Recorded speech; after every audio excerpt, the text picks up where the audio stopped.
ماں ساز و سامان کے میں اللہ کی راہ میں پیش کرتا ہوں۔ یہ کوئی چھوٹا اعلان نہیں تھا۔ 100 اونٹ ذرا کھڑے کرے نا کتار میں، وہ کتنی لمبی کتار بن جائے، یعنی 100 کا لفظ بولنا آسان ہے، اور 100 اونٹ کھڑے ہو تو ان کو دیکھیں آپ، حد نگاہ تک ان کی کتار چلی جائے گی اتنی۔ اور پھر خالی اونٹ نہیں، ان کے کجاوے بھی، ہاں جی، ان کے سامان بھی سارا۔ 100 اونٹوں کا اعلان کیا۔ آقا علیہ السلام خوش ہوئے، قبول فرمایا۔ حضور نے پھر دوبارہ اعلان فرمایا، فقام عثمان، حضرت سیدنا عثمان غنی پھر کھڑے ہو گئے۔ پہلے اعلان کیا 100 اونٹ، دوسری مرتبہ کھڑے ہوئے، عرض کرنے لگے یا رسول اللہ صلی اللہ علیہ وسلم علیہ مئتا بعیر باحلاسها واقطابها فی سبیل اللہ، یا رسول اللہ میری طرف سے 200 اونٹ۔ دوسری مرتبہ کیا فرماتے ہیں؟ 200 اونٹ ماں ساز و سامان کے میں اللہ کی راہ میں پیش کرتا ہوں۔ کل کتنے ہو گئے؟ 300 اونٹ ہو گئے۔ اب 300 اونٹ ذرا عالم تصور میں لائیں، کتنی لمبی کتار ہوگی، کس قدر کثیر اونٹ ہوں گے، کتنا بڑا ریوڑ ہوگا۔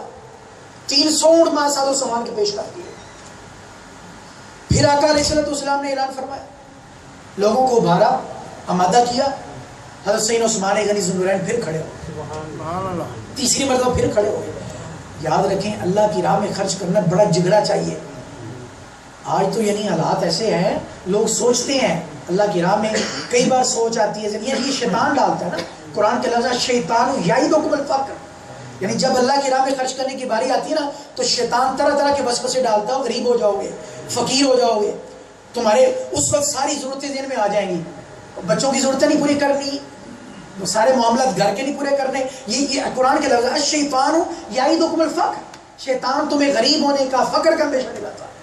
اور اللہ تعالیٰ فرماتا ہے واللہ یعدکم مغفرۃ منہ وفضلا، اور میں شیطان کے پیچھے نہ لگنا، میری راہ میں خرچ کرو گے تو میں تم سے اپنی بخشش کا وعدہ کرتا ہوں اور نعمتوں میں اضافے کا وعدہ کرتا ہوں، فضل کا وعدہ کرتا ہوں۔ شیطان کے پیچھے نہ، یعنی یہ بڑی بات ہوتی ہے اللہ کی راہ میں خرچ کرنا، ہر بندے کی بس میں نہیں بات ہوتی، تو یہ اللہ تعالیٰ کی طرف سے خاص توفیق ہوتی ہے اللہ کی پاک بارگاہ سے کہ انسان اللہ کی راہ میں خرچ کرے۔ تو میں کہہ رہا تھا، تو حضرت سیدنا عثمان نے 300 اونٹ پیش کر دیے۔ پھر تیسری مرتبہ آقا علیہ السلام نے اعلان فرمایا، فقام عثمان، پھر سیدنا عثمان غنی کھڑے ہو گئے۔ اب جب تیسری مرتبہ کھڑے ہوئے تو سیدنا عثمان غنی نے اس سے جو پہلے 2 اعلان کیے تو ان سے بھی اعلان بڑھا دیا۔ عرض کرنے لگی یا رسول اللہ صلی اللہ علیہ وسلم علیہ 300 بعیر باحلاسها واقطابها فی سبیل اللہ، یا رسول اللہ میری طرف سے اب تیسری مرتبہ اعلان کر رہا ہوں کہ 300 اونٹ ماں ساز و سامان کے میں اللہ کی راہ میں پیش کرتا ہوں۔ اور کتنے ہو گئے؟ 600 اونٹ ماں ساز و سامان کے اللہ کی راہ میں پیش کرتا۔ اور ملا علی قاری بہت بڑے محدث ہیں، انہوں نے اس حدیث کی شرح میں لکھا کہ آپ نے اعلان تو 600 اونٹ کا کیا، اعلان تو 600 اونٹ کا کیا، لیکن بعد میں پیش 950 اونٹ کیے، 950 950 اونٹ ماں ساز و سامان کے پیش کیے، اور 1000 کے عدد کو پورا کرنے کے لیے 750 گھوڑے ماں ساز و سامان کے پیش کیے، اور 1000 کے عدد کو پورا کر دیا۔ اب ذرا سوچیں کہ 950 اونٹ کھڑا ہو ساز و سامان کے ساتھ، اور 50 گھوڑے ساز و سامان، کس قدر، کتنا وافر مقدار میں یہ اونٹ، کتنی کس قدر پورا میدان بھر گیا ہوگا۔ یہ آپ نے اللہ کی راہ میں پیش کیے حضرت سیدنا عثمان، اور آقا علیہ السلام اتنے خوش ہوئے، اتنے خوش ہوئے۔ اس کے بعد پھر آقا علیہ السلام نے فرمایا، اور اس کے علاوہ 1000 اشرفیاں بھی پیش کی، 1000 اشرفیاں بھی پیش کی، اور حضور نے خوش ہو کے پھر یہ اعلان کیا، فرمایا ما علی عثمان ما عمل بعد هذا، او کما قال علیہ السلام، فرمایا آج کے بعد میرے عثمان کا کوئی عمل میرے عثمان کو نقصان نہیں پہنچائے گا۔ یعنی یہ عثمان نے ایسی سخاوت کی، ایسا اللہ کی راہ میں خرچ کیا ہے، یہ نیکی عثمان کے آئندہ گناہوں کے لیے کفارہ بن جائے گی، اور عثمان کا کوئی عمل عثمان کے وہ جو ہے اس کو نقصان نہیں پہنچائے گا۔ یہ در حقیقت زبان مصطفیٰ سے یہ گارنٹی دی جا رہی تھی، ضمانت دی جا رہی تھی کہ میرا عثمان آئندہ سے اس عمل کی برکت سے کوئی بھی ایسا قدم اٹھائے گا نہیں جو گناہ والا ہوگا، جس کے اندر زندگی کو گناہوں سے پاک اور صاف کر دیا۔ یہ انعامت آپ کی۔ اس کے علاوہ بہت ساری آپ کی مالی خدمات، آپ مثلا جب مسلمان ہجرت کر کے آئے مدینہ منورہ میں، تو مدینہ منورہ میں جب سارے مسلمان ہجرت کر کے آئے، ہجرت کر تو ایک کنواں تھا جس کا پانی بڑا شیریں تھا، میٹھا اور لذیذ تھا، کھانے کو ہضم کر دینے والا، زود ہضم تھا، اور اس کنویں کا مالک روما ایک یہودی شخص تھا، اور مسلمانوں کو بڑی اذیت پہنچاتا اور بڑی قیمت کے پر وہ پانی بیچتا تھا، اس کے علاوہ پانی جو تھا وہ کھاری تھا۔ تو اب مسلمانوں کو بڑی تکلیف ہو رہی تھی، تو آقا علیہ السلام نے یہ اعلان فرمایا، آقا علیہ السلام نے اعلان فرمایا کون ہے جو جنت کی قیمت کے بدلے اور حوض کوثر کے بدلے اس کنویں کو خرید کے مسلمانوں کے لیے وقف کر دے۔ یہ آقا علیہ السلام نے اعلان فرمایا کہ کون ہے جو اس کنویں کو خرید کے مسلمانوں کے لیے وقف کر دے۔ کس کے بدلے میں؟ قیمت کیا ہے؟ جنت کے بدلے میں اور حوض کوثر کے بدلے، حوض کوثر کے بدلے۔ سیدنا عثمان غنی ذو النورین رضی اللہ عنہ کے کانوں میں یہ آواز پڑی کہ میرے آقا کی یہ خواہش ہے، تمنا ہے کہ اس کنویں کو خریدا جائے، اس بیر روما کو، اس کنویں کو خریدا جائے۔ آپ فوراً گئے، سیدنا عثمان غنی ذو النورین رضی اللہ عنہ فوراً اس یہودی کے پاس گئے اور پوچھا کہ یہ میں تیرا کنواں خریدنا چاہتا ہوں، بتا اس کی کیا قیمت۔ اس نے جو اس کی اصل قیمت سے اس سے بھی بہت زیادہ قیمت بتائی، اور اس نے اس کی 35,000 درہم قیمت لگائی۔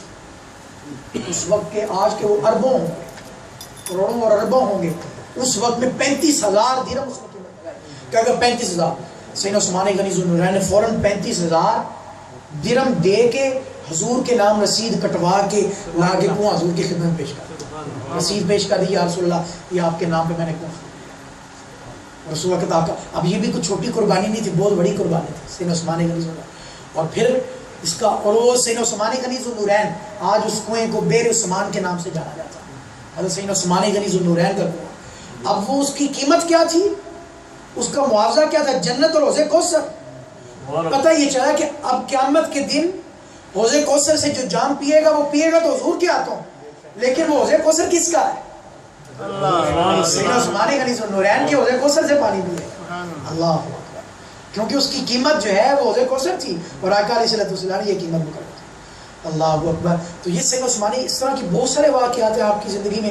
مثلا ایک مرتبہ سیدنا عثمان غنی ذو النورین رضی اللہ تعالیٰ نبی کریم صلی اللہ علیہ وسلم کی کھانے کی دعوت کی گھر میں، یہ حضور کے ساتھ محبت کا انداز تھا۔ سیدنا عثمان غنی ذو النورین رضی اللہ کھانے کی دعوت کی، آقا علیہ السلام نے صحابہ کرام کو ساتھ لیا اور سیدنا عثمان غنی ذو النورین رضی اللہ تعالیٰ کے گھر چل پڑے، روانہ ہو گئے۔ سیدنا عثمان غنی ذو النورین پیچھے پیچھے اور آپ کے قدموں کو گن رہے۔ جب گھر پہنچے تو آقا علیہ السلام نے پوچھا عثمان تم پیچھے پیچھے کیوں چل رہے تھے اور میرے قدموں کو کیوں گن رہے تھے؟ عرض کرنے لگے یا رسول اللہ آج اس دنیا میں بہت خوش نصیب انسان ہوں کہ آج کائنات کے والی اور تاجدار کائنات اور امام الانبیاء میرے گھر میں تشریف لا رہے ہیں، اب مجھ سے بڑھ کر کون خوش نصیب ہو سکتا ہے؟ تو میں آپ کی محبت میں اور اپنے آپ کو خوش نصیب سمجھتے ہوئے میں نے یہ ارادہ کیا تھا کہ آپ کے در دولت سے لے کر میرے غریب خانے تک آپ کے جتنے قدم لگیں گے میں ہر قدم کے بدلے ایک غلام آزاد کروں۔ نعرہ تکبیر، نعرہ رسالت، نعرہ تحقیق۔ میں نے یہ نیت کی اور ارادہ کیا کہ آپ کی محبت میں اتنا خوش ہوں کہ میں نے آج مجھ سے بڑھ کر خوش نصیب کوئی نہیں ہے کہ کائنات کا والی اور تاجدار کائنات میرے گھر میں جلوہ گر ہو رہے ہیں، تشریف فرما ہو رہے ہیں۔ مجھ سے اس سے بڑھ کر خوش نصیبی کیا ہو سکتی ہے کہ آپ نے میری دعوت کو قبول فرمایا۔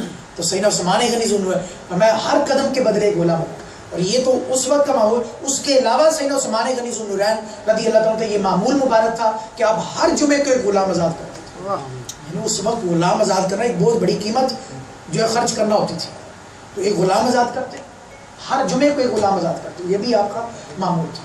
یہ تو تھا آپ کی سخاوت کے، آپ کی سیرت طیبہ کے سخاوت کا پہلو۔ اگر ہم شرم و حیا کے پہلو کی بات کریں تو آپ پیکر شرم و حیا تھے، اس لیے یعنی شرم و حیا کے پیکر کے زمانہ جاہلیت میں ہم اندازہ کریں کہ ہر طرف برائی برائی تھی، گمراہی، شراب عام پی جاتی تھی، بدکاری عام ہوتی تھی، ٹھیک ہے، چوریاں ہوتی تھیں، ڈاکے، سارا کچھ ہوتا تھا۔ لیکن سیدنا عثمان غنی ذو النورین رضی اللہ آپ نے زمانہ جاہلیت میں بھی کبھی شراب نہیں پی، کبھی کوئی بدکاری نہیں کی، اور کبھی کوئی اور برا عمل نہیں کیا، اور لوگوں کی مدد کرنے والے، سب سے پیار کرنے والے، انتہائی شفیع، غریبوں کی مدد کرنے والے، یہ زمانہ جاہلیت میں آپ کے اندر یہ خوبیاں تھیں۔ اور آپ بھی ابتدائی اسلام قبول کرنے والوں میں سے، یعنی چوتھے آپ ہیں جو اسلام قبول کرنے والے ہیں۔ اور سیدنا ابوبکر صدیق رضی اللہ عنہ کے بڑے گہرے دوست تھے۔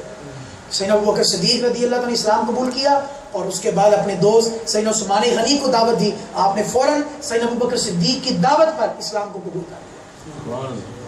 یہ سیدنا عثمان غنی ذو النورین رضی اللہ. تو اور آپ کی خصوصیات میں سے ایک خصوصیت یہ ہے کہ آپ نے 2 ہجرتیں کی. کتنی ہجرتیں کی؟ 2.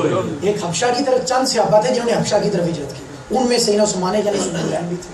کہ آپ نے حبشہ کی طرف بھی ہجرت کی اور مدینہ منورہ کی طرف بھی، یعنی آپ ذو الہجرتین کہتے ہیں، یعنی 2 ہجرتوں والے ہیں. آپ نے 2 ہجرتیں کی اور آپ کا شمار سابقین اولین قرآن کے لفظ ہیں.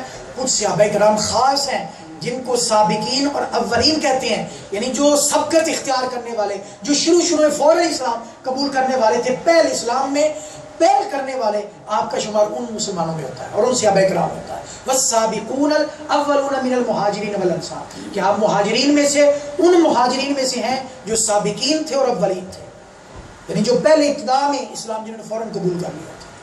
یہ آپ کی شان ہے.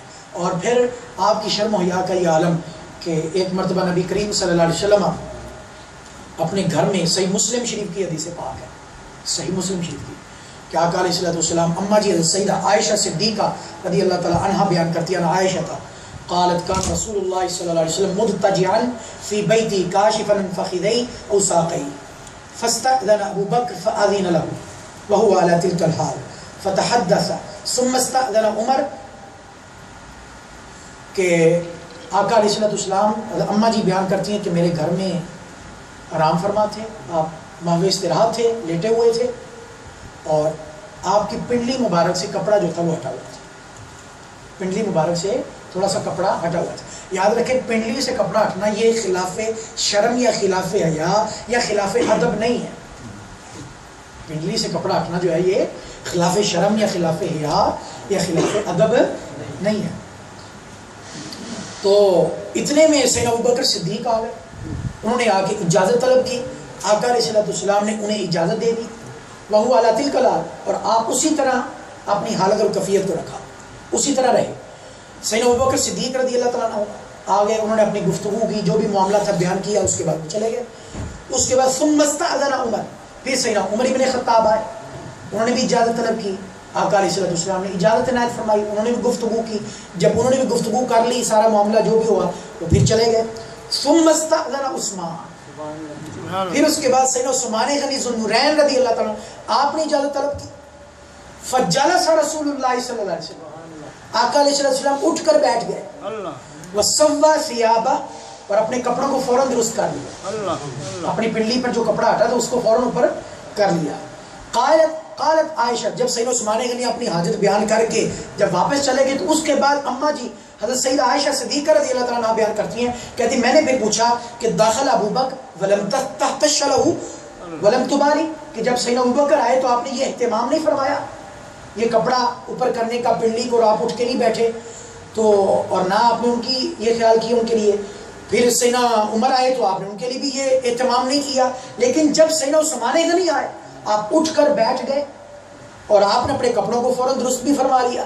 تو یہ فرق کیوں رکھا آقا علیہ السلام سے؟ یہ سوال کیا تو آقا علیہ السلام نے آگے سے یہ جملہ ارشاد فرمایا الا استحیی من رجل تستحیی منہ الملائکہ، فرمایا میں اس بندے سے حیا کیوں نہ کروں جس سے رب کی رحمت کے فرشتے بھی حیا کرتے ہیں، جس سے رب کی رحمت کے فرشتے بھی حیا کرتے ہیں. اور ایک اور حدیث پاک، یہاں کوئی یہ نہ سمجھ لے کہ وہ پہلی جو حالت تھی حضور کی وہ خلاف حیا تھی، نہیں، وہ بھی حیا کے عین مطابق تھی. یہ بعد والی بھی حالت حیا کے مطابق تھی.